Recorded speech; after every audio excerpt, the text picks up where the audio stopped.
우리는 역사상 가장 중요한 시점을 지나고 있습니다. 하나님께서는 하나님의 일을 하시기 전에 사람을 준비시키셨음을 우리가 알고 있습니다. 하나님 말씀은 마지막 때에 대추수, 대부흥의 때가 있다고 분명히 예언하고 있습니다. 아멘. 하나님의 말씀이 그대로 성취될 것을 믿습니다. 예레미야 눈물은 잠자는 교회와 영혼을 깨우기 위해 노력하고 있습니다. 이 가슴 뛰는 일에 함께 하길 원하시는 분은 카카오 채널로 연락 주시기 바랍니다. 당신은 위대한 하나님의 사람입니다.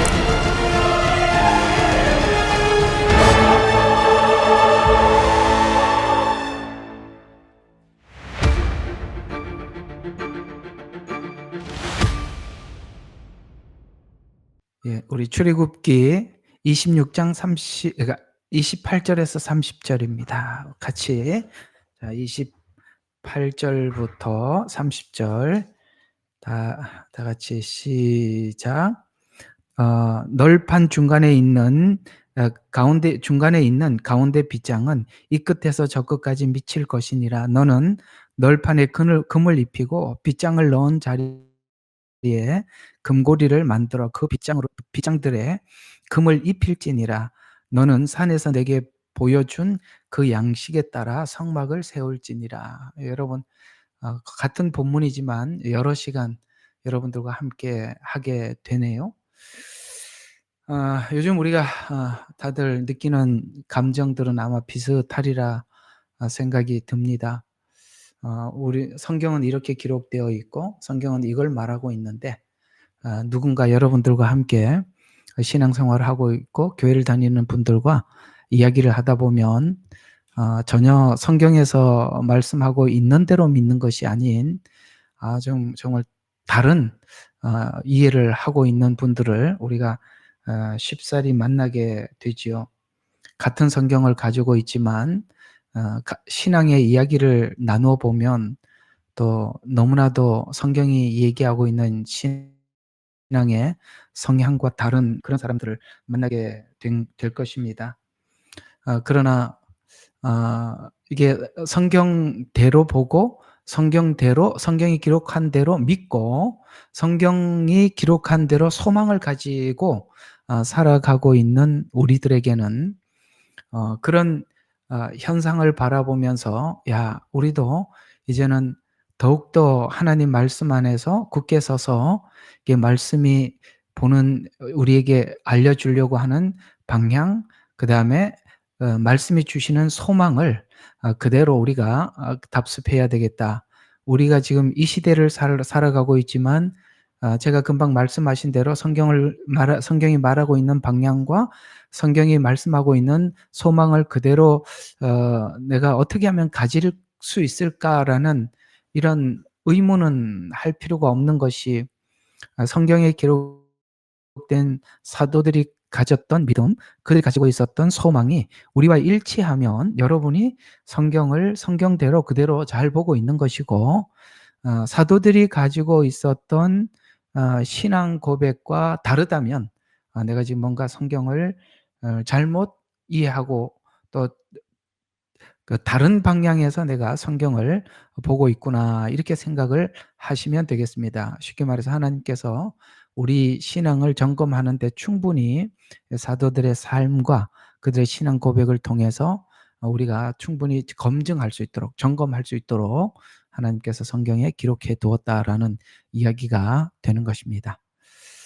우리는 오랜 시간 지금 그 기둥에, 금으로 세운 기둥에 그 밑에 있었던 그 보이지 않는 은받침이라는 이 내용을 가지고 오랜 시간 여러분들과 함께 계속 공부를 하고 있는 중인데요. 저번 주에 여러분들에게 은받침대는 속전의 십자가 복음이다라고 여러분에게 말씀을 드렸었죠. 그 십자가 복음이 기초가 빠지고 나면 그 기초가 뭐든지 기초가 참 중요하잖아, 그죠? 집이라는 것이 세워져 있지만은 그 기초가 선명하지 않으면, 튼튼하지 않으면 그 집이 무너지는 것처럼 우리 신앙도 겉으로 나 있는, 보이는 것은 여러분들과 저의 신앙 생활이겠죠.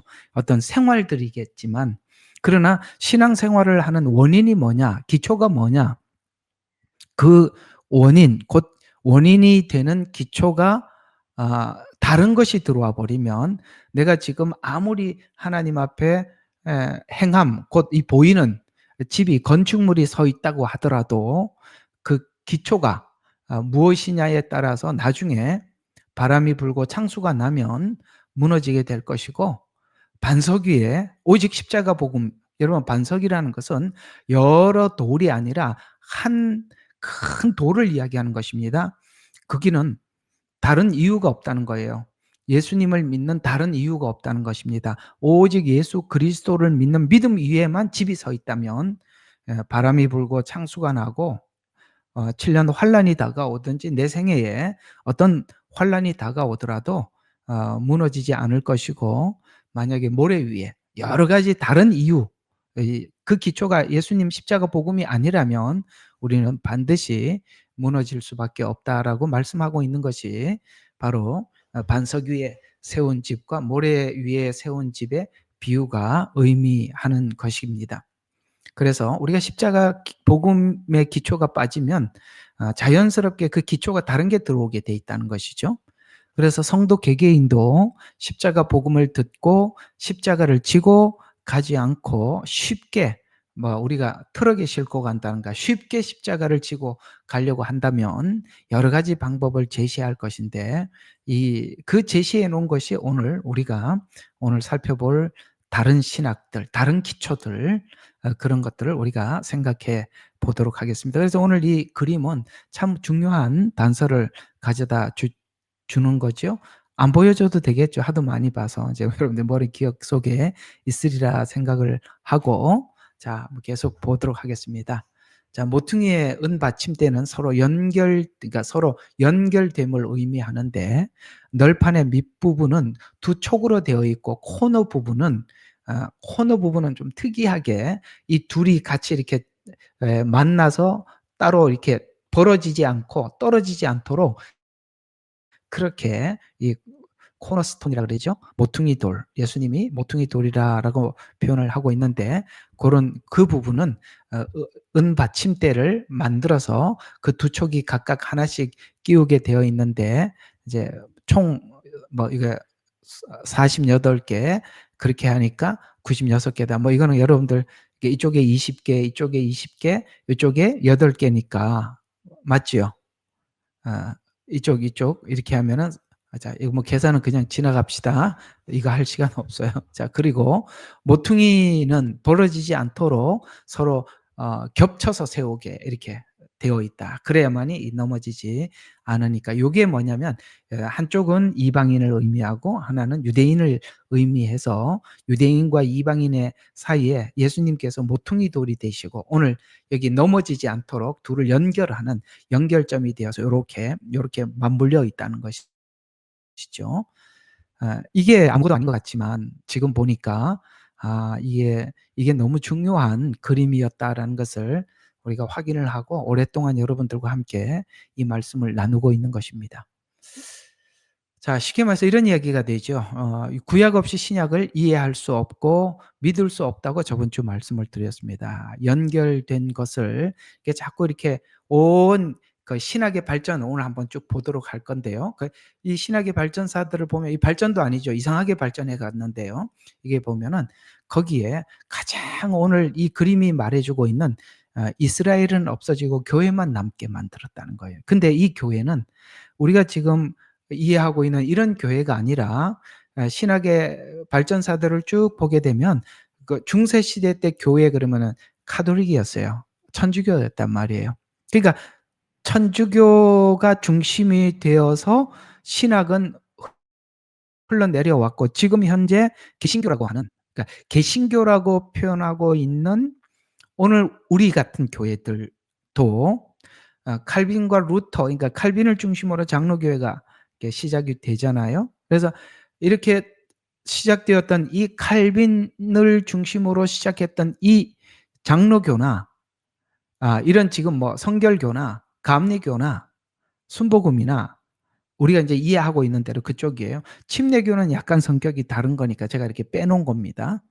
아, 그렇게 그런 것들이 다 가톨릭이 정해 놓았던 영향 아래서 신학적 체제가 정립되어 있기 때문에 우리가 지금 신학교에서 배운 사람들이 천주교와 쉽게 연합할 수 있는 이유도 원래 지금 개신교에서 만들어 놓은 신학은 원래 옛날부터 거슬러 올라가 보면 천주교에서부터 차근차근 정리해 두었던 그런 걸 기반으로 해서 개신교에서 배우고 있기 때문에 이 천주교가 전혀 다른 종교인데도 기독교는 천주교와 쉽게 연합하는 이유가 실제 개신교 안의 신학은 천주교의 흐름이 그대로 타고 들어와 있다는 걸 알 수가 있습니다. 오늘 이제 그걸 한번 여러분들과 이야기를 해보려고 하는 것입니다.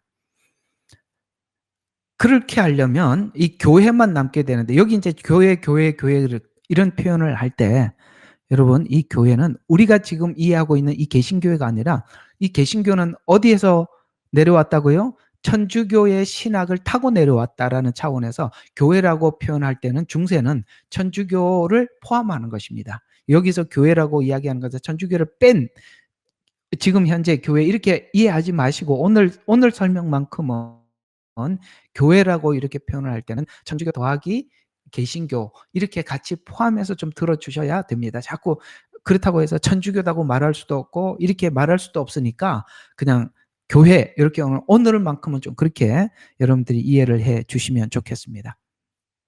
그러면 여러 형태의 신학이 나왔지만 결국 개개인의 신앙에 이 신학이라는 것이 나왔지만은 개개인의 신앙에 도움이 됐느냐라고 물을 때 크게 신학은 신앙에 큰 도움이 되지는 못했습니다.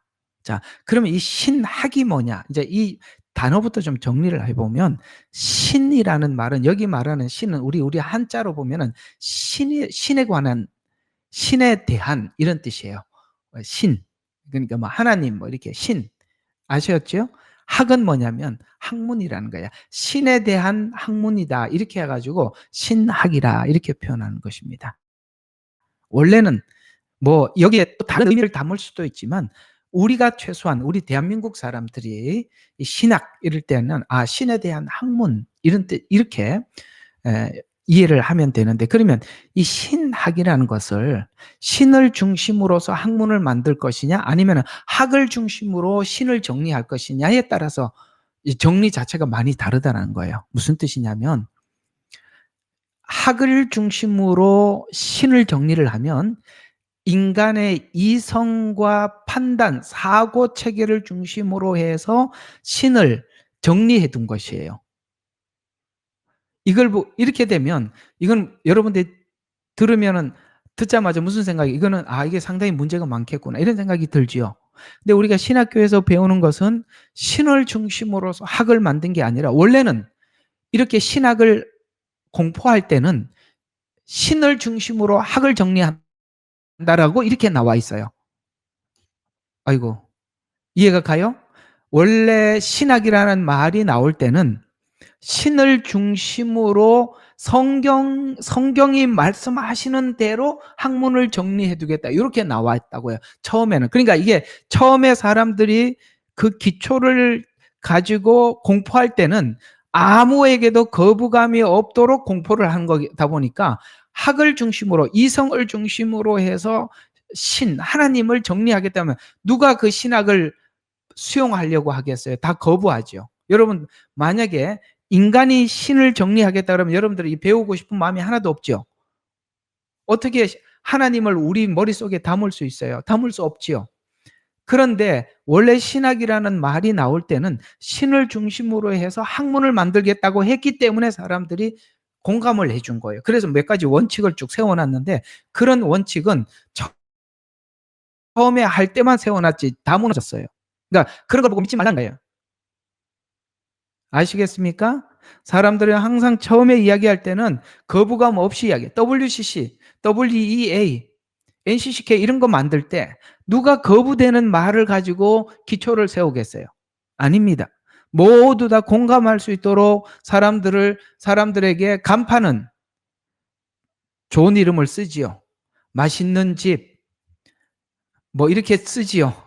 가서 먹어봐야 아는 거니까. 그래서 그런 이야기를 가지고 속지는 마라. 학을 중심으로 사실은 신이 정리가 되어 있기 때문에 지금 현재 신학은 인본주의 중심의 학문이지 하나님을 중심으로 한 것은 아닙니다. 그러니까 여러분들은 신학을 안 했고 성경만 봤기 때문에 제 이야기가 잘 들리는 거예요.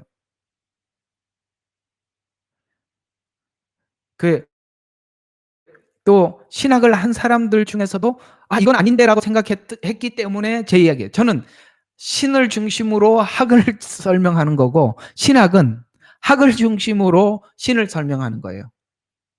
결국에는 그 학을 중심으로 신을 정리를 해놓으면 무조건 틀리게 되어 있어요.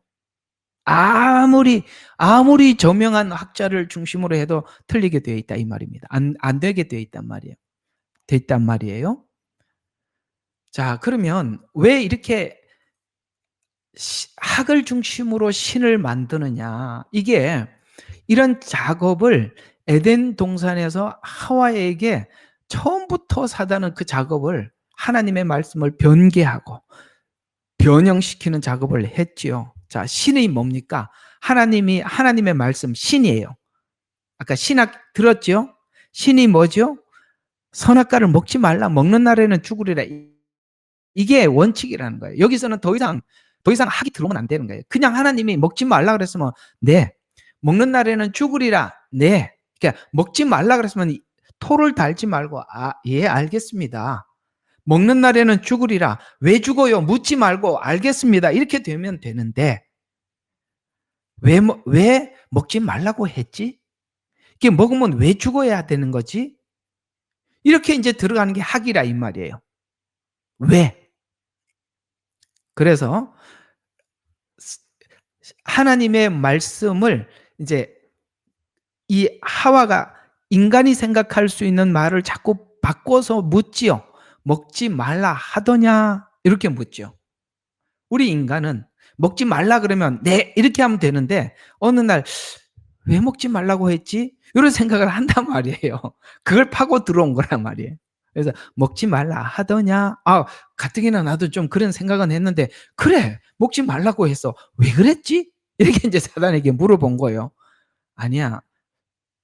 죽으리라고 했지 아니야 죽을까 하노라. 여기까지 이렇게 하와의 생각을 바꿔놓는 것이죠. 결과는 뭐예요? 먹지 말라가 먹으니라. 요게 학이라 이 말이에요. 정리가 되셨죠?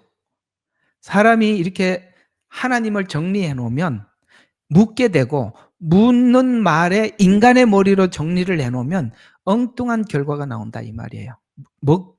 먹는 날에는 죽으리라가 그다음에 먹으니라 그리고 죽으니라 이렇게 나온다 이 말이에요. 그래서 신학을 열심히 공부하고 신학을 배경으로 설교한 사람들의 이야기를 들어야 돼요? 안 들어야 돼요? 예? 성경 바로 알기. 다 그 양반. 다 신학을 가지고 그렇게 설명하고 앉아 있는 거예요. 이상하지 않습니까?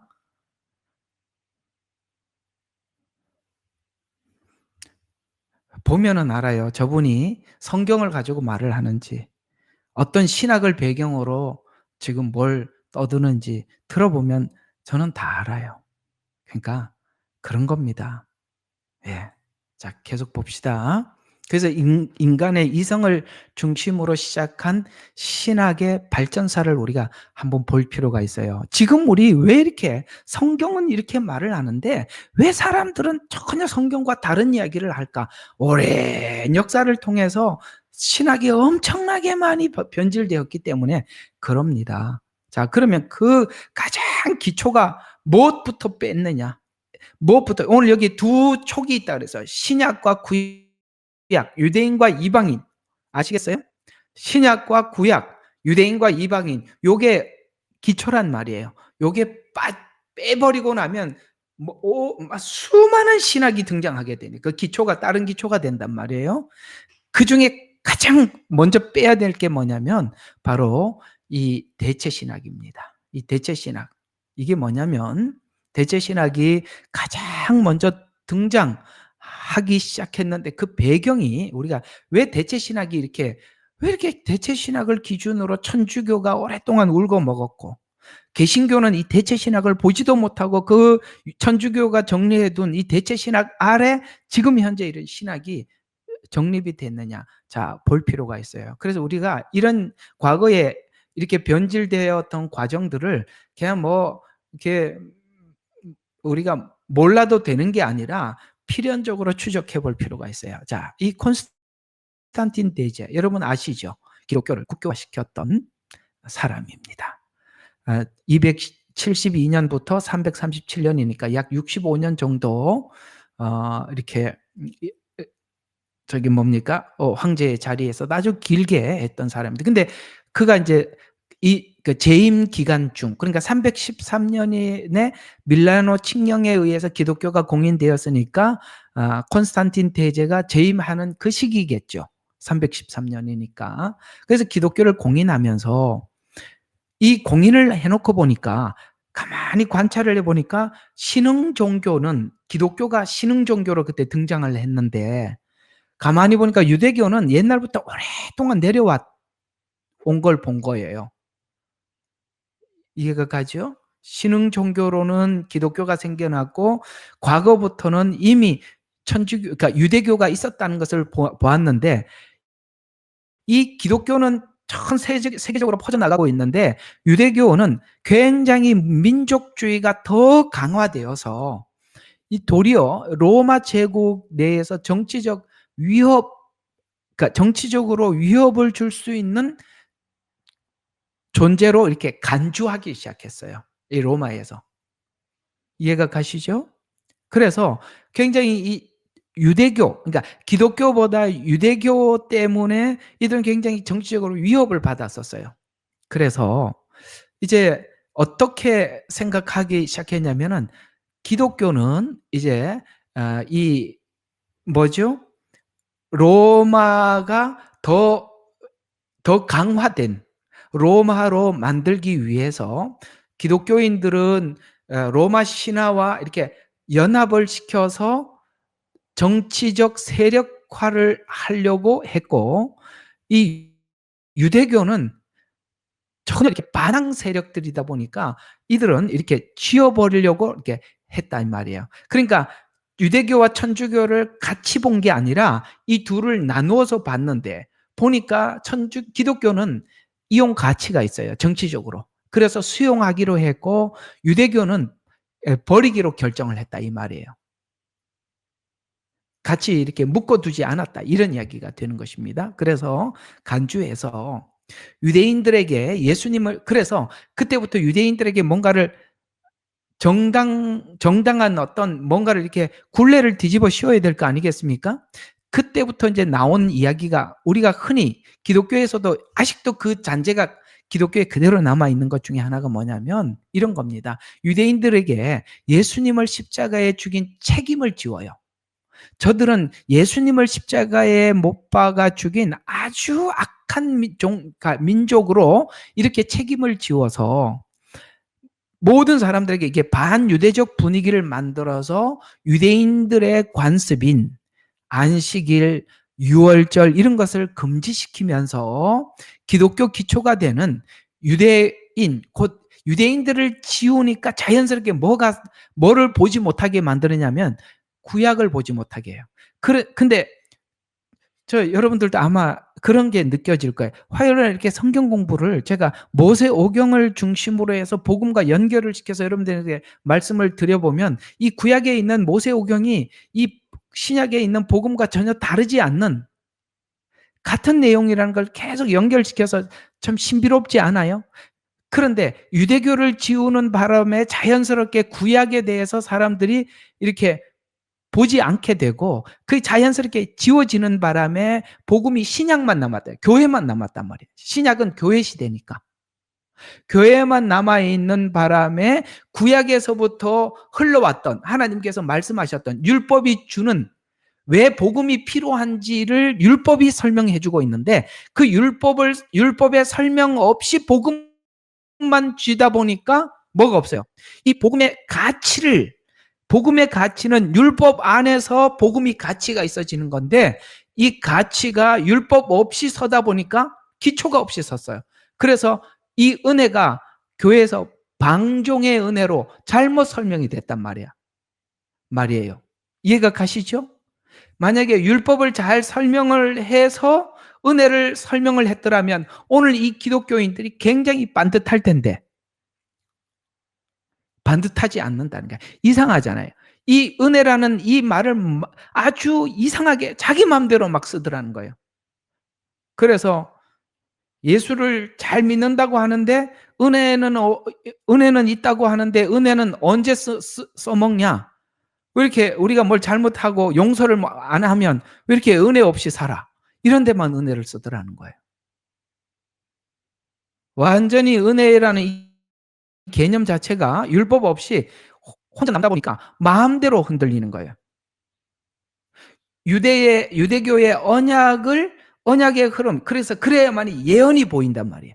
예언을 봐야 그 예언의 성취로서의 예수님의 초림을 보는데, 그리고 재림을 보게 되는데, 그 구약의 예언이 빠진 상태에서 신약의 예언만 보다 보니까 요한계시록만 자꾸 쳐다보고 앉아 있단 말이에요. 그러니까 예언 자체가 이상하게 변형이 된 다른 이상한 구약 예언과 전혀 다른 예언으로 풀어지더라는 거예요. 그러니 왜 유대인들 반유대주의가 생겼냐? 결국은 이 반유대주의로 인해서 교회가 기초를 잃어버리게 만드는 거예요. 이렇게 많이 공감하시죠? 예. 그래서 지금 여러분들이 이상한 사람들을 자꾸 만나는 거예요. 아, 이게 성경하고 많이 다르구나. 저 사람이 믿는 이 신앙 고백이 성경의 고백과 많이 다르구나. 이런 걸 보시게 되는 것입니다. 그래서 이걸 보고 이제 유대인을 지우는 작업. 그 유대인을 지우는과 동시에 구약이 함께 지워졌는데 이걸 보고 우리는 대체 신학이라 이렇게 표현한데, 그럼 대체 신학은 언제부터 이렇게 형성되었는가? 자, 보면 대체 신학은 기독교가 하나님의 새 언약 백성으로서 이스라엘을 대체했다. 그래서 교회가 이스라엘을 대체했다는 신학적 주장으로서 이게 아까 말하는 것처럼 이 313년이면 그 콘스탄틴 대제가 기독교를 국교화시켰고 그 국교화시키고 난 이후에 교리적으로 기독교 성경을 교리적으로 체계를 세워야 되는데 이때가 누구냐면 교황이 세워진 천주교 체제로 들어가는 거예요.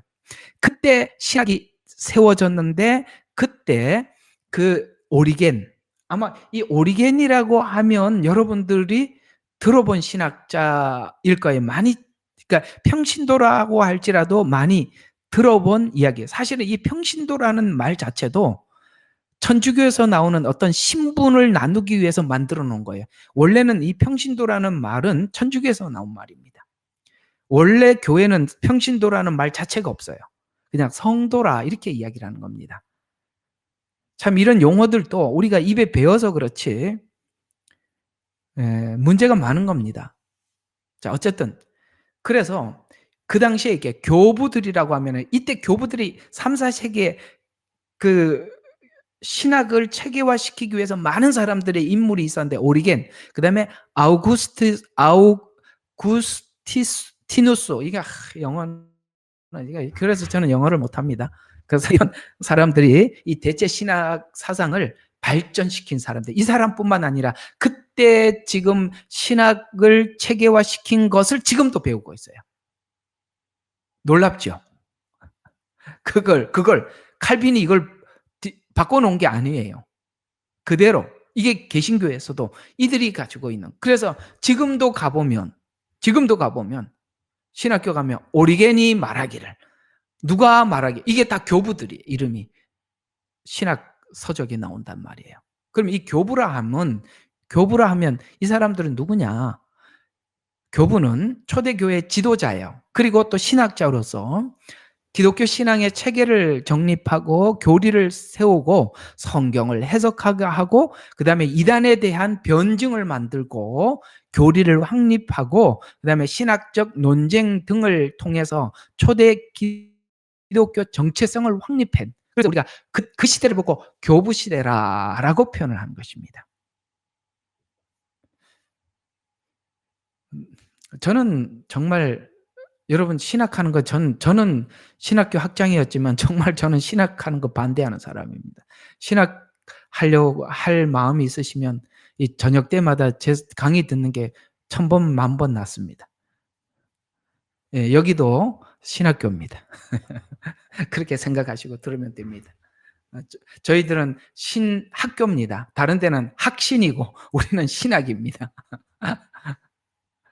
자, 그래서 대체 신학은 유대인들을 하나님의 심판을 받은 민족으로 묘사해서 이렇게 얘기합니다. 유대인의 역할이 끝났다.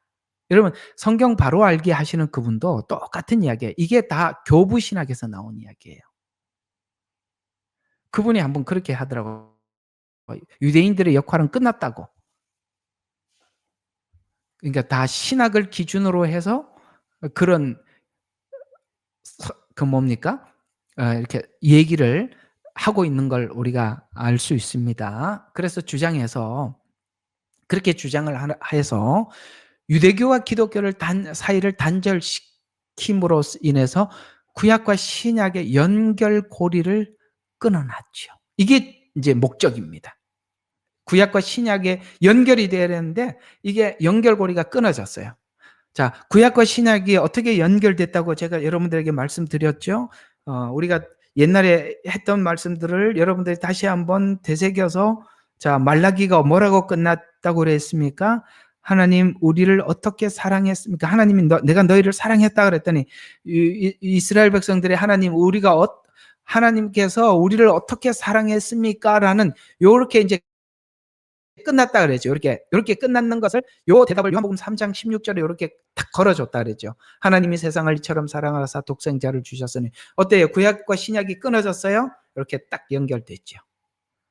어떻게 사랑했습니까? 라는 질문을 해야 어떻게 사랑했다고 말을 할 수 있잖아요. 예. 죄를 알아야 은혜가 필요한 걸 알잖아요. 영원히 죽을 수밖에 없다는 사실을 알아야 생명을 구하러 가잖아요. 구약은 바로 이 앞부분을 다루는 부분인데 이게 끊어진 상태에서 신약 복음만 흘러가니까 왜 우리가 구원을 받았다는 말을 들었음에도 불구하고 내가 왜 구원을 받아야 합니까? 라는 질문을 하면 당신이 왜 구원을 받아야 하는 사람입니까? 라고 물으면 대답을 못 한단 말이에요. 왜? 그건 구약에서 대답을 하는 거니까. 이게 끊어진다는 것이 그렇게 심각한 거다 이 말이죠. 그래서 이렇게 끊어놓은 결과 기독교가 받은 영향은 기독교 신학 기초가 반유대주의적 기초 위에 세워져서 교회와 유대인 사이에 적대감이 심화시켜 둘을 화평케 하려 오신 십자가의 의미가 무색해져. 아까 이 코너에 둘이 넘어지지 않도록 이렇게 서로 이렇게 감싸주라 그랬잖아요. 이 코너. 요게 끊어져 버렸다니까. 그러니까 유대인 따로 놀고 이방인 따로 노는 거예요. 구약 따로 놀고 신약 따로 노는 거예요. 구약 예언서 따로 놀고 신약 예언서 따로 노는. 이해가 가시죠? 이게 연결이 안 돼. 이게 연결이 안 되면 우리 신앙에는 믿어도 의심이 많이 생기는 거예요. 왜냐하면 성경을 통해서 믿어지지 않으니까 다른 방향으로 신비주의 쪽으로 가는 거예요. 하나님 제가 믿게 해달라고. 그러니까 하나님 믿는 믿음을 달라고 기도를 하는데 하나님이 뭔가 이렇게 마음에 확 들어오면 믿어졌다가 어느 날은 너무 기분이 나빠서 안 믿어지고 말씀의 기초에 서 있지 않으니까 자꾸 감정은 흔들리니까 하나님 앞에 막 기도하면서 매달리고 뭔가 하나님이 약간 믿을 만한 어떤 느낌을 주면 믿습니다 했다가 어느 날 또 그게 아니고, 이런 왔다 갔다는 이런 기초가 없어서 그런 거란 말이에요. 신구약 안에서 확인한 말씀은 우리에게 아주 깊고 분명한 신앙의 기초를 제공해 주는데, 이 신구약이 끊어지고 나면 이렇게 문제가 클 수 있다는 거예요. 그래서 이 화평케 하려 오신 십자가의 의미가 사라졌어요. 교회가 지향하는 유대인의 언약을 이어받은 이방인의 관계의 핵심을 보지 못해, 유대인과 이방인의 이 관계의 핵심을 보지 못하게 만들었어요. 중간에 이 중세 시대에 계속 개신교가 이런 시간을 보내오다가 칼빈과 루터를 통해서 종교 개혁이 있었지만, 여전히 루터는 더 반유대적 사고, 아시겠어요? 예. 더 반유대적 사고. 이 루터가 반유대적 사고는 엄청나. 여러분, 루터가 독일 사람이라는 거 아시죠? 그 영향을 히틀러가 이어받아서 그 많은 유대인들을 아우슈비츠 가스실에 집어넣는데 일조한 겁니다. 그때 그들이 신념으로 가지고 있었던 것이 루터가 쓴 책을 보고 그들이 그렇게 행동을 한 겁니다. 루터는 엄청난 반유대적 사고를 가진 사람입니다. 근데 요즘 사실 칼빈과 루터를 가지고 종교개혁주의를 이렇게 해가지고 지키는데, 참 모르겠어요. 항상 그렇게 보면 제가 또 이게 종교개혁 이상한 뭐든지 반대하는 그런 사람 같아서 참 마음 아픕니다. 알고 그 뒷 배경을 보고 나면 이것이 얼마나 사단적인지 보이는데, 어쨌든 그렇습니다. 참 괴롭습니다. 같은 믿는 사람들을 이렇게 이야기를 해야 된다는 것도 참 괴롭습니다. 이런 얘기를 하지 말아야 되는데, 이게 현실적으로 드러난 부분들을 우리가 알고는 있어야 돼요. 우리가 배우고 있는 것이 이런 사고 아래서 신학적 체계가 세워졌고, 신학적 기준을 가지고 설교하고 강의하시는 분들은 전부 다 바로 이런 사상이 기본적으로 깔려 있다는 거, 본인이 모를 수 있어요.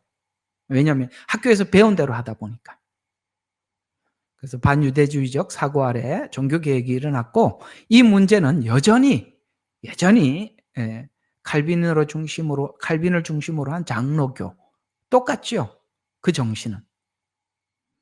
그래서 이 세대주의 신학, 그 다음에 대체 신학으로 시작된 신학의 문제는 모두 유대인과 이방인을 끊어내려는 시도로 신구약의 연결점이 끊겨서 현재 교회들이 성경에 깊이 있는 이해를 하지 못하게 되고 수많은 이단 사상에 노출된 것도 바로 이 대체 신학이에요. 그러니까 이만희가 얘기했던 걸 우리가 귀담아 들을 필요가 있어요.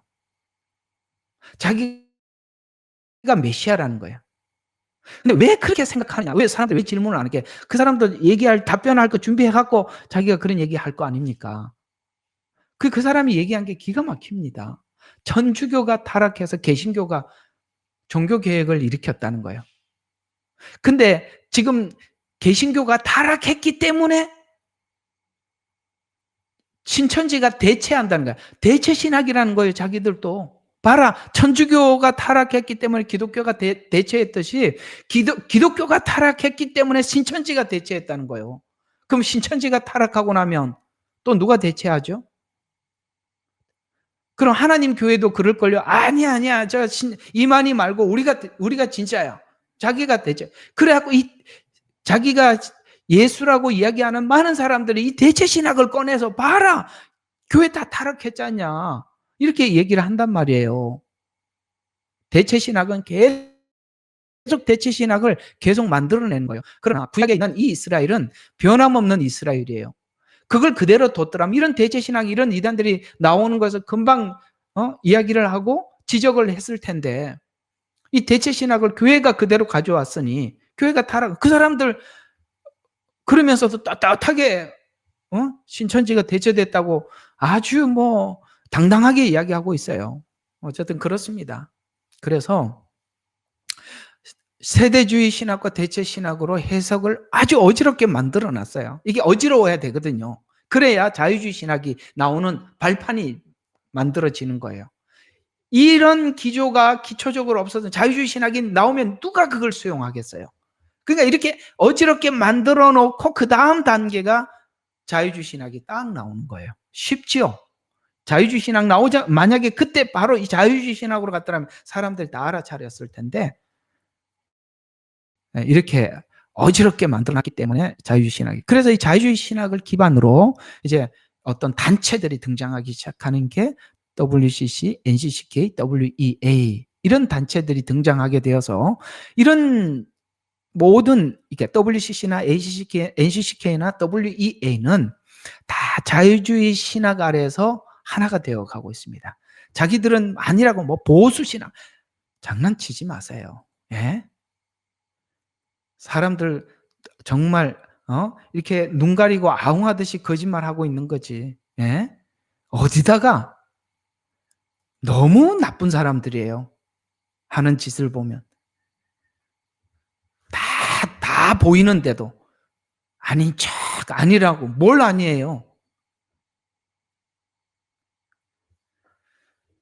그래서 이 자유주의 신학은 믿음의 기초인 성소 기둥에서 우리가 볼 수 있듯이 은 받침대를 빼고 다른 것을 집어넣기 때문에 시작한 거예요. 십자가 복음. 아시겠습니까? 그 십자가 복음이 구약부터 흘러내려왔던 그 보혈, 아벨의 피로부터 흘러내려온 예수님의 피, 그 피의 복음 말이에요.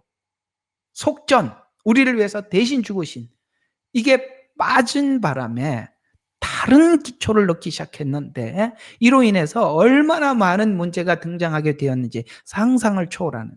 그래서 자유주의 신학은 구약과 신약이 연결된 그 기초의 틀을 깨물어서 인간의 이성으로 이제 각자가 자유롭게 해석하기 시작하는 거예요.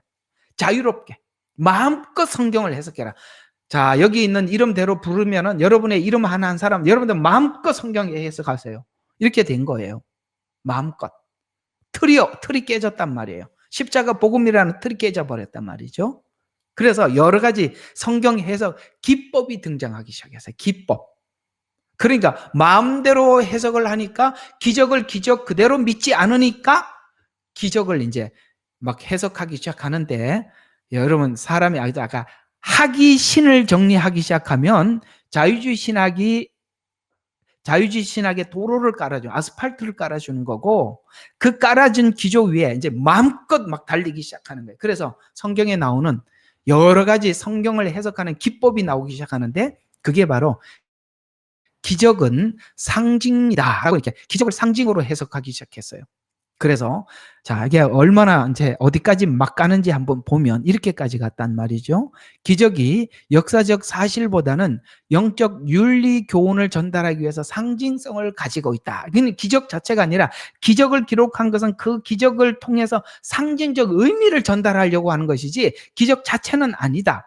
이렇게 이야기를 하면서 그래서 야 그걸 어떻게 그러면은 야 실제 있었다고 성경에는 이야기하고 있는데 그럼 당신은 어떻게 그걸 해석할 거냐라고 물어보니까 예를 들어 이렇게 한 거예요. 무리로 걸으신 예수님 이야기를 인간의 머리로 기적을 인정을 안 하니까 이렇게 하는 거죠. 제자들이 폭풍 속에서 너무너무 심리적으로 두려움과 혼란 속에 겪다 보니까 예수님께서 막 무리로 걸어오는 것처럼 보였다는 거예요. 막 심리적으로 불안한 상태에서 보니까 막 이제 어떻게 하면 막 여기 죽게 생겼구나 하다 보니까 그 불안한 상태에서 봤을 때 그렇게 심리적 그 환각 상태 또는 착시 현상으로 설명했다는 거예요. 불안했으니까 잘못 봤다는 거죠. 살고 싶은 마음에 헛걸 봤다는 거지.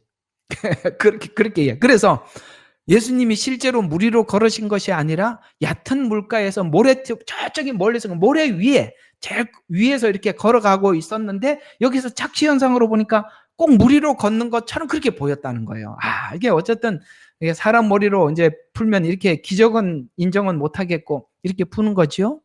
그래서 폭풍우 속에서 제자들의 물의 움직임을 오해해서 예수님이 물 위에 서 있는 것처럼 보였다. 이렇게 표현을 했어요. 또 그래서 이 사건이 역사적 사실이 아니라 진짜로 물 위로 걸은 게 아니라 상징성을 가지고 믿음과 구원을 가르치기 위해서 그렇게 그 내용을 그냥 삽입시켰다는 거예요. 시켜서 예를 들어서 물 위로 걷는 것은 믿음의 능력을 설명하기 위해서 우리는 믿으면 물 위로 걸을 수 있다 이렇게 한 것이고, 물에 빠지는 것은 의심을 할 때 인간의 약점을 설명하기 위해서다. 하여튼 이렇게 합니다. 했대요. 이렇게 했대요. 자, 그러면 또 그런 기적뿐만 아니라 얼마나 많은 기적들이 있어요. 조금 이 자유주의 신학에 가면 어디까지 어떻게 성경을 해석하는지 한번 보자는 거죠. 그러니까 홍해를 건넌 사건은 초자연적 요소를 배제하고 기적을 자연 현상으로 설명하려고 했는데, 홍해가 갈라지는 사건은 강한 바람에 의해서 일시적 물리적 현상 혹은 홍해를 갈대 바다로 번역을 해서 해 수심이 얕은 습지를 건넜다. 수심이 깊지 않았다는 거야. 습지를 이렇게 그냥 지나가는 거래. 건넜다고 주장하고, 혹은 쓰나미 현상처럼 갑자기 이렇게 물이 쑥 빠져서 잠시 물이 물러난 경우다. 이렇게 설명. 기적을 믿지 않으니 인간이 이성으로 기적을 설명하려니 이렇게라도 억지로라도 붙여야 되지 않겠습니까? 그럼 이제 한 가지 좀 물어볼 게 있죠. 그러면 애굽 병사들은 어떻게 빠져 죽었지? 습지를 그들도 건널 수 있을 텐데. 그런 거는 이제 애매한 거는 설명을 안 하죠. 자, 그다음에 오병이어 사건은 이 실제 기적이 아니라 사람들은 자기들이 가지고 있는 음식을 나누어 먹었다는 거예요. 그래 가지고 이게 이제 이런 그 대체 신학이나 이런 사고 아래 이렇게 하면은 이게 사회 구원으로 가는 거거든요. 그래서 우리가 가지고 있는 것을 이웃에게 나누어 주자. 뭐 이렇게 하는 거예요. 하여튼 복잡해요. 하여튼 이 사람들 이야기는 복잡하니까 대충 이렇게 해석을 하고 있다는 걸 알고 지나갑시다. 또 그다음에 병 고쳤잖아요. 예수님 병을 많이 고쳐 주셨어요. 이거는 하나님의 사랑과 연민을 나타내는 상징으로, 실제 병은 안 고쳐졌는데 그 고침을 받은 사람이 심리적으로 고쳐졌다라고 이렇게 생각을 했다는 거예요. 그럼 내가 죽은 자가 이런 나사로는 뭐지? 이렇게 생각이 들지요.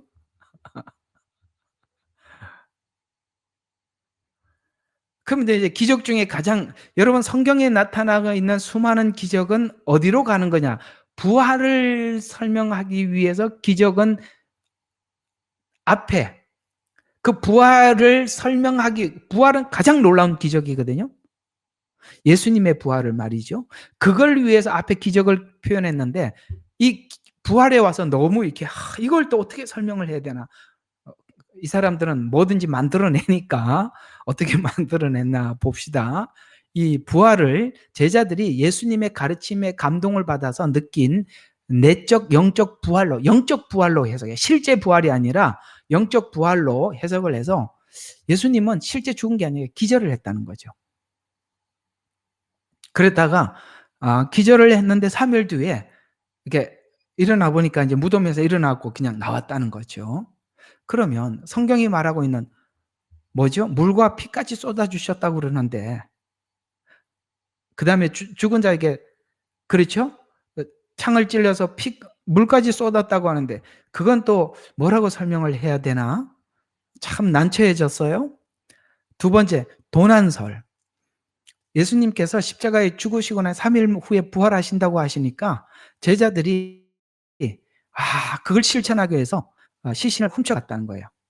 그러면 그 앞에 서서 기다리고 예수님 혹시나 시신을 훔쳐갈까 봐 굳게 서라라고 그 경비병들을 배치해 두었는데 그 경비병들은 뭐지? 그 사람들 따돌리고 훔쳐갔나? 문 앞에서 지키고 있었는데. 참 환각설이래요. 너무나도 이 제자들이 부활할 거라는 그 말씀을 하셔서 기대 속에, 뭘 기대했어요? 제자들이 엠마오 마을로 내려갔는데 무슨 기대를 했어요? 기대한 바람에 환상을 받고 환각을 봤다는 거예요.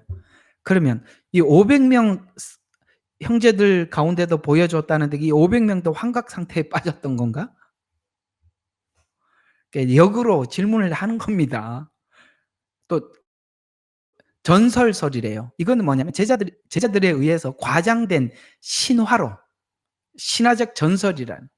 그러면 이게 만약에 전설이라면 초대교회에 가장 많이 증거했던 게 부활이었죠. 그러면 초대교회가 세워진 중심에는 예수님의 부활이 있었고 그 부활은 복음의 중심이었습니다. 그러면 초대교회 전했던 이 부활은 다 가짜인가? 이런 거는 또 입 다물고 침묵하지요.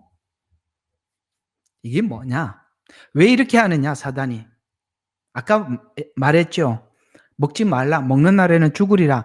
그것만 우리가 믿고 가면 돼요. 성경이 말한 대로 믿으면 되는데 왜 먹지 말라고 했지? 그럼 하나님은 먹으면서 왜 우리는 먹지 말라고 그러세요? 죽으리라고 그랬다고요? 나 지금 멀쩡하게 살아있는데요. 이렇게 모든 것이 이런 식으로 가면 우리는 오늘 이 사람들이 이렇게 만들어 놓은 이런 대로 간다라는 거예요. 이런 것들은 결국은 뭘 만들어내려면 하나님의 창조를, 그 다음에 하나님의 전지전능과 예정을 부정하게 만들어서 성경이 말하고 있는 하나님의 권위를 약화시켜서 기독교를 그저 단순한 도덕적이고 철학적인 종교로 만들기 위해서 성경을 철학 서적 정도로 만들려고 하는 의도입니다. 공감하시죠?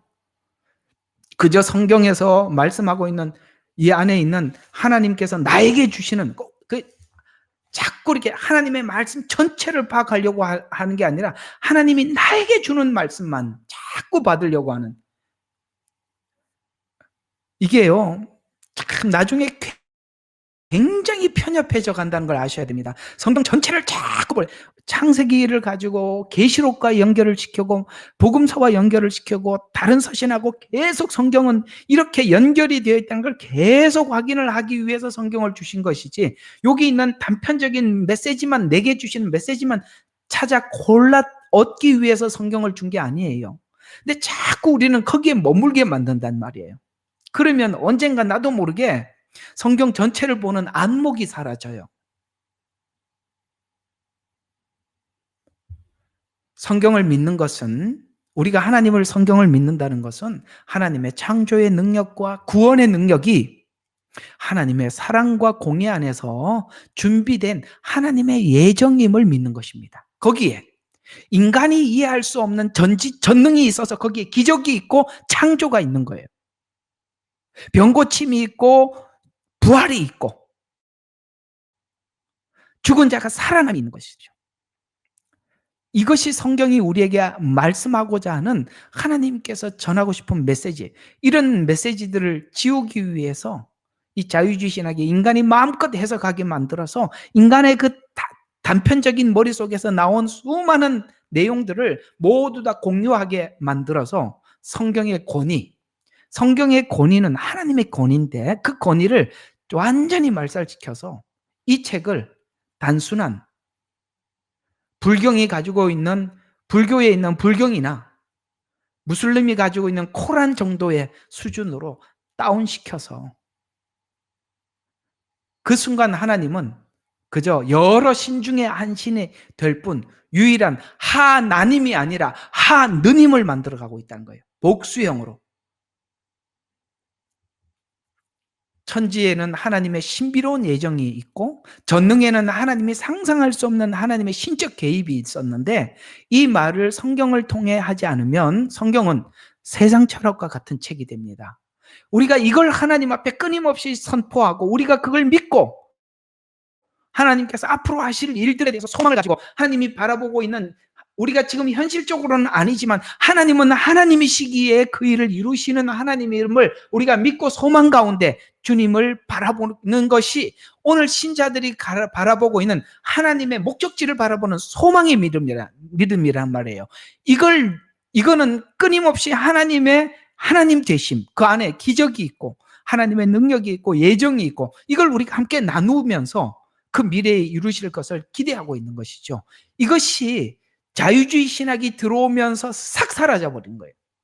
그 여러분들이 얘기를 해보면, 야, 예수님 다시 오신다고 성경은 기록하고 있는데 너는 믿냐? 그러면은 전혀 안 믿어요. 그렇게 된 겁니다. 이게 뭐가 이렇게 만들었다고요?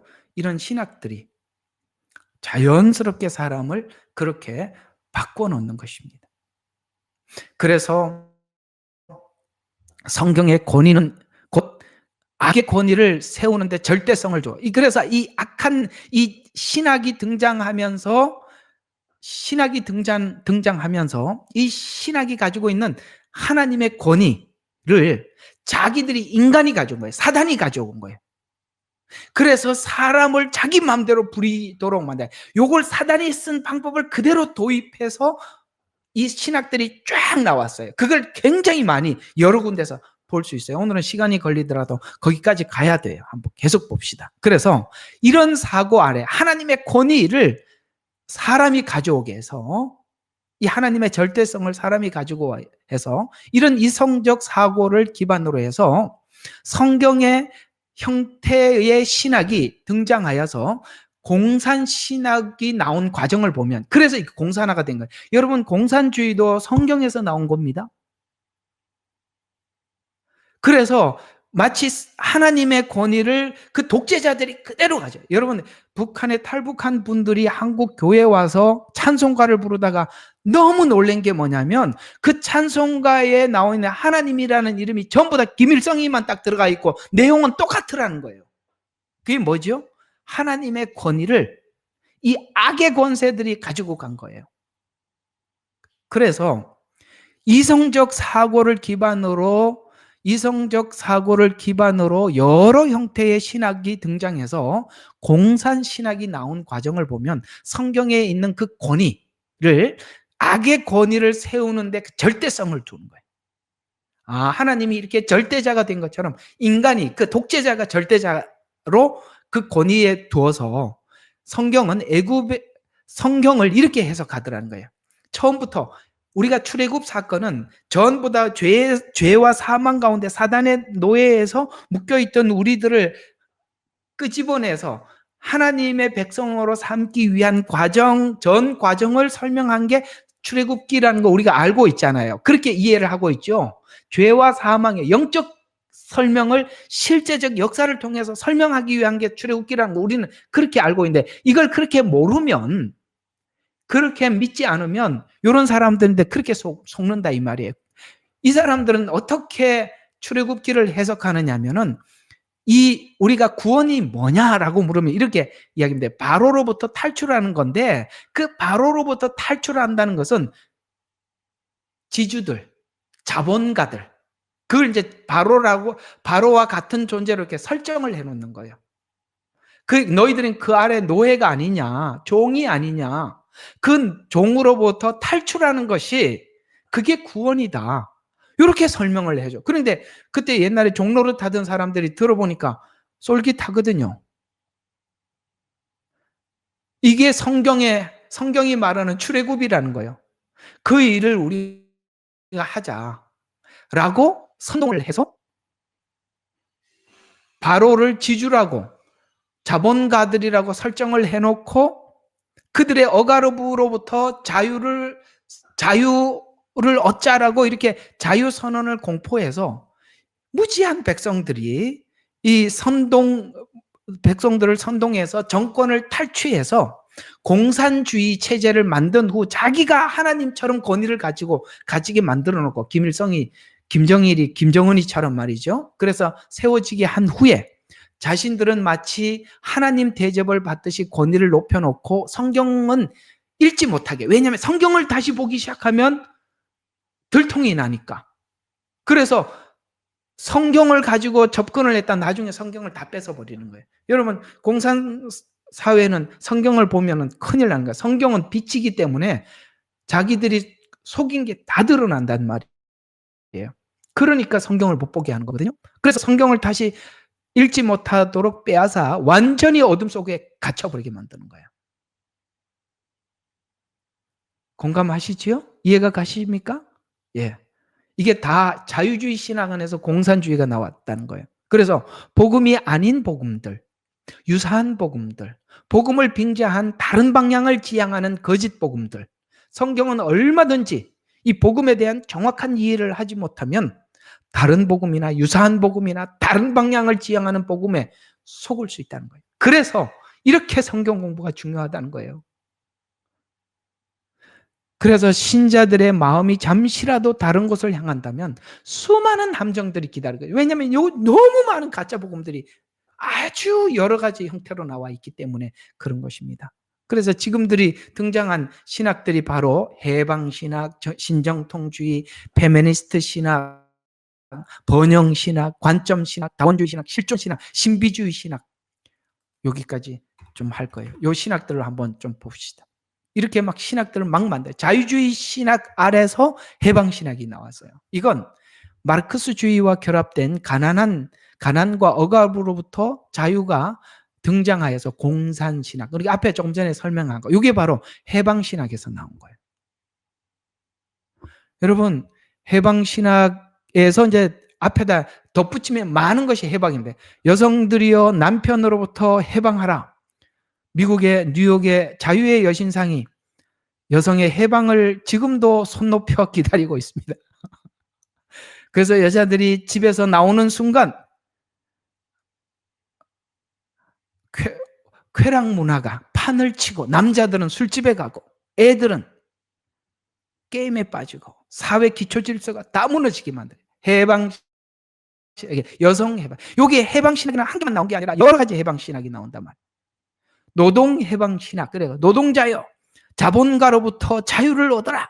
이게 또 해방신학이거든요. 노동 해방신학이거든요. 그래가지고 이 사회 뭡니까? 이 구조, 사회 구조 자체가 완전히 뒤틀려 놨어요. 아까는 가정을 흔들어 놓고, 사회를 흔들어 놓고, 이게 해방신학이 했던 일이라는 거예요. 이게 뭡니까? 복음 전파가 아닌, 그래서 결국에는 이 성경은 그런 것을, 애굽에서 탈출은 그것이다라고 해서 그 사람들을 이렇게 빠져나오게 해서 아까 로마의 황제처럼 정치적 도구로 활용했단 말이에요. 정말 무서운 게 뭐냐면, 이 공산주의가 왜 이렇게 무섭냐면은, 아닌 거 알면서도 못 빠져나오는 이유가 신앙이 되어서 그래요. 신앙은 타협하지 않거든요. 그래서 정치 혹은 사회 활동에 치중해서, 그래서 요즘 이렇게 한국 교회 보면은 이상하게 완전히 좌경화된 교회들이 해방신학 때문에 그런 거예요. 여러분 만나보면은 이건 정말 불신자하고 대화하는 게 낫지, 뭐 하나도 안 통하는 이유가 이 사람들이 이해하고 있는 구원과 우리가 이해하는 구원의 그 자체가 다르, 질 자체가 전혀 다른 구원이에요.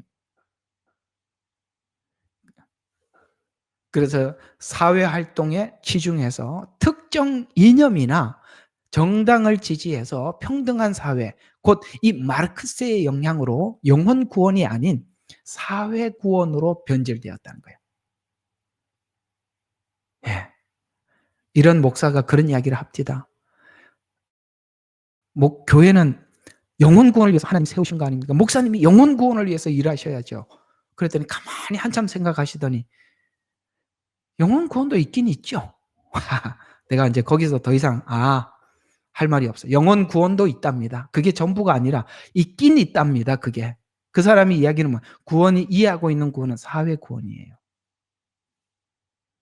전혀 구원이라는 용어 자체가 우리와 다릅니다. 두 번째, 이 자유주의 신학 때문에 나온 것이 또 신정통주의. 이게 뭐예요? WEA가 지향하는 거죠. 앞에 있는 해방신학은 WCC에서, 그 WCC가 기초가 돼서 만든 NCCK도 그렇습니다. 그런데 신정통주의는 WEA예요.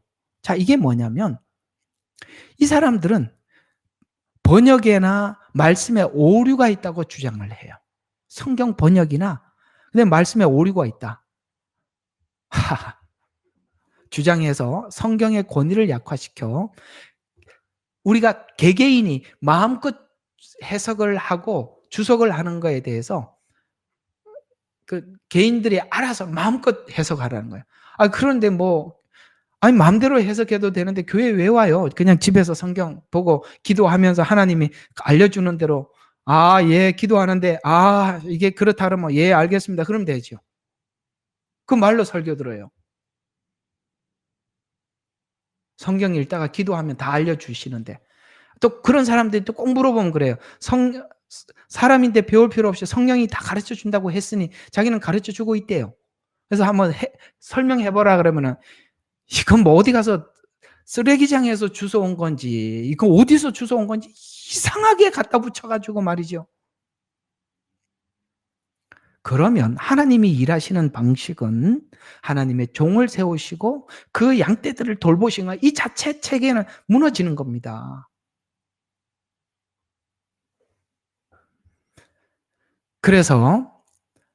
그러면 이렇게 신정통제 마음껏 사람들이 개개인의 취향에 따라서 설명을 해석을 하기 시작하면 성경을 인간의 기록으로 간주해서 말씀이 하나님의 말씀이 아니라 하나님의 말씀도 된다. 이렇게까지 돼서 성경은 하나님의 말씀이 아니라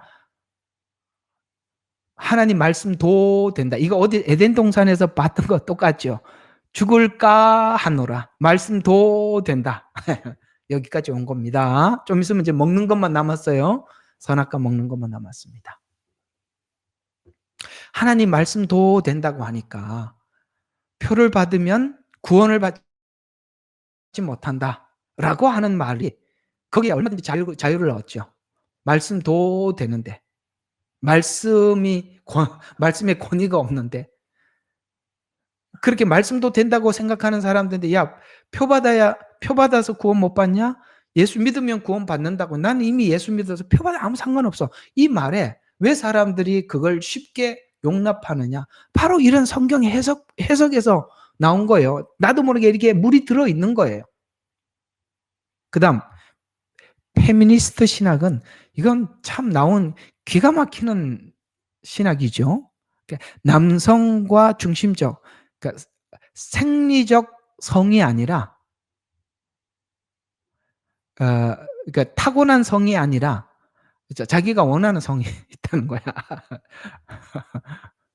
그래서 이 남성 중심적 언어와 구조를 비판해서 하나님의 성품을 성별 중심으로 재구성해.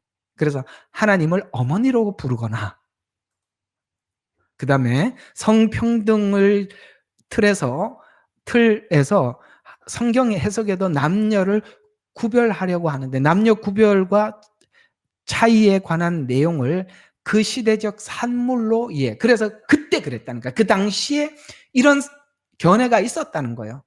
그 당시에. 아까 말한 것처럼 기적을 막 착시현상이라고 이야기하면 안 되는 거는 막 갖다 이렇게 막 해석하는 겁니다. 예. 그래도 그냥 아무 반박을 안 해. 왜? WEA 신복음주의가 자유롭게 해석하라고 그랬는데 뭐 어때?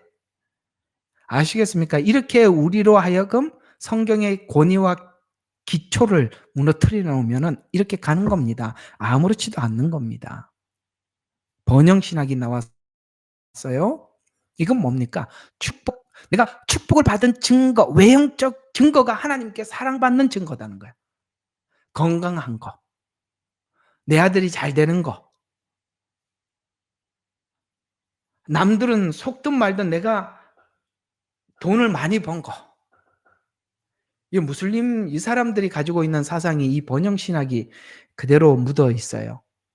이 사람들은 남들한테 거짓말하는 게 아무렇지도 않아요. 그리고 기독교인들을 거짓말하는 걸 아주 자기들에게 큰 축복으로 여겨요.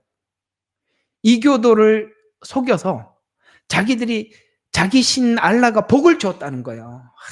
얼마나 알라가 그냥 감사한지 몰라. 왜? 이교도인 기독교인을 속여서 자기한테 주머니 채워줬으니 얼마나 감사한 일이에요. 여기 못지않게 이 번영신학은 그런 그런 이상한 우리의 신앙 체계를 가지게 만드는 것입니다.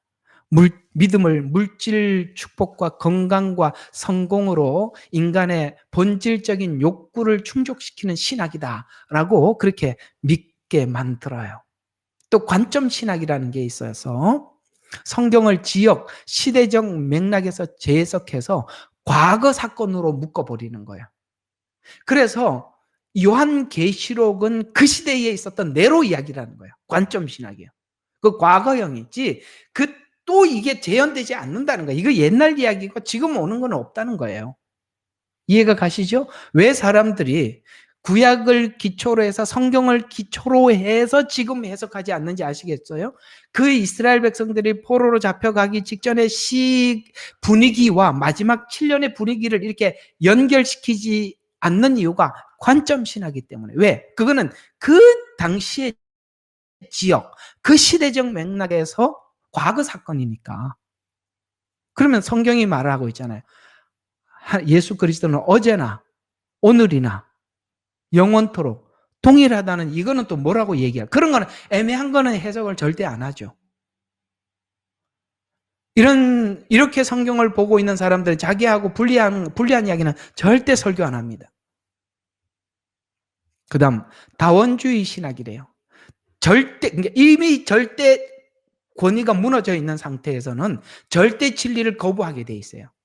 그래서 지금 이상하게 종교 다원주의가 들어오는데 다 수용을 해요. 천주교도 오케이, 불교도 오케이, 목사가 저기 절에 가서 설교하고 중이 교회 와서 설교하고 WCC에 가서 할렐루야 나미아미 타불 예수 그리스도의 이름으로 기도하는 게 아니라 성부와 성자와 성령의 이름으로 기도합니다. 아멘을 하지 않나. 종교 다원주의가 자연스럽게 들어온 겁니다. 실존주의 신학이라는 게 있어요. 성경의 역사적 사실로 보기보다는 그냥 이거는 개인적인 체험으로 이해하라는 거예요. 이게 개인적인 체험이다. 창조, 출애굽, 부활 사건이 실제 사건이 아니라 상징성을 부여하기 위해서 우리에게 어떤 상징적인 이야기를 설명해 주기 위해서 지어낸 말로 복음에 치중하기보다는 개개인의 실제 이것을 가지고 그냥 도움을 받게 하기 위해서 주신 말씀이다. 그래서 큐티, 여러분 이게 실존주의 신학에서 나온 겁니다. 영성일기, 실존주의. 내게 실제적인 유익을 주면 돼. 아주 실리적인 것 같지만 이게 또 다른 복음이라는 거 놀라셨죠?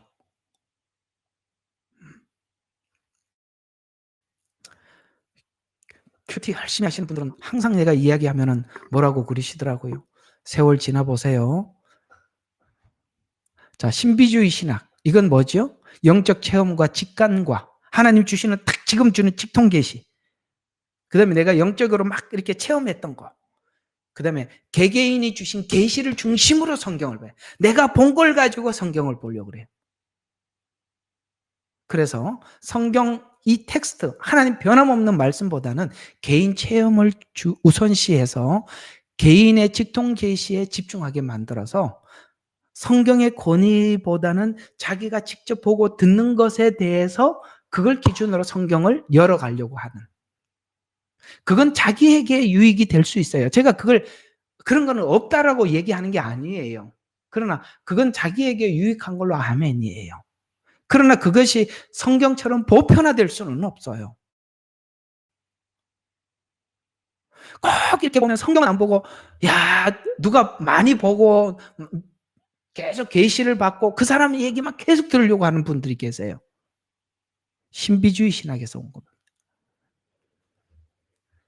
자, 오늘은 여기까지인데 공부를 하고 나니까 이게 대체 신학이 빠진 자리에 이게 오만 잡동사니가 다 들어왔구나. 왜 그렇게 유대인을 빼려고 했는지. 유대인이 빠지면 자연스럽게 율법이 빠지게 되고, 율법이 빠지면 율법이 없는, 구약이 없는 상태에서 신약을 보게 되고, 그러면 신약을 보게 되면은 신약을 중심으로 성경을 보기 시작하면 교회를 중심으로 구약을 보기 시작하게 되고. 아시겠어요?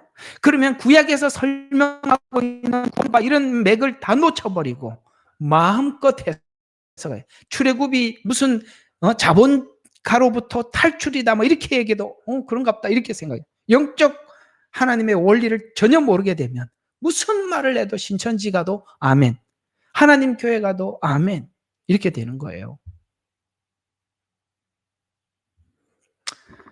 예, 오늘은 여기까지만 하겠습니다. 그만큼 심각하다는 거 여러분 좀 함께 공감하셔서 이게 성경 공부하는 거 값지게 여기시고, 여러분 이렇게 미혹이 너무나도 아까 신학들 나온 거 보니까 기가 막히는 신학들 많이 나와 있잖아요, 그죠? 여기에 아무도 속지 않기를, 미혹되지 않기를 주의 이름으로 축원합니다. 기도하고 마칠게요. 하나님, 오늘은 이렇게 두 받침, 그 다음에 그 모서리의 코너에 이게 이음새, 이런 그림이 그저 지나가는 그림이 아니라 이렇게도 어느 시간에는 이렇게 중요하게 보여지는 하나님의 귀한 메시지임을 확인하면서 또 그것을 열어주시고 보게 하심에 감사를 드립니다. 우리가 마음껏 이렇게 외치고 증거할 수 있는 것도 하나님의 말씀에 있기 때문에 이걸 분별할 수 있었고, 또 우리가 함께 나누면서 경계를 삼게 됨에 정말로 감사합니다. 오늘도 우리 찾아온 심령들, 오늘도 이 말씀 다 소화할 수 있는 지혜를 주시옵소서. 감사드립니다. 예수님 이름으로 기도합니다. 아멘. 예레미야의 눈물은 시대에 맞는 말씀 선포와 변질되지 않은 순수 복음을 외치고 있습니다. 함께 연결되어 하나님께 예배드리며 이 마지막 때에 하나님께 쓰임받길 원하시는 분은 카카오 채널로 연락 주시면 연락드리도록 하겠습니다. 고정 댓글에 채널 경고와 착제에 대비한 예비 채널과 제2채널 링크를 올렸습니다. 이 채널 또한 구독 부탁드리겠습니다. 감사합니다.